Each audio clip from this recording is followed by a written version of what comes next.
Habang tinatakasan nga ni Jasmine yung mga nanghahabol sa kanya, bigla na lang ito nasalubong niya yung tauhan ni Tyrone, nababarili na sana siya.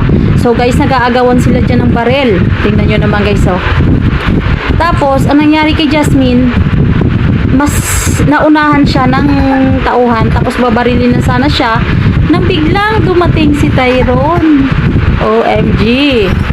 Ayan, tinulungan niya si Jasmine. Nanaig pa rin talaga ang pagmamahal niya kay Jasmine. Tapos hanggang ngayon may dumating pag isa guys. Talagang nagdadalawang isip pa siya pero binaril niya rin. So grabe guys, no, nangyari dito. Oh. Yung ginawa niya talaga para mailigtasan ko si Jasmine.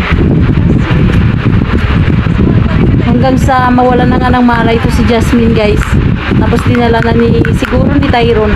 Ewan ko somewhere. Saan niya dinala si Jasmine?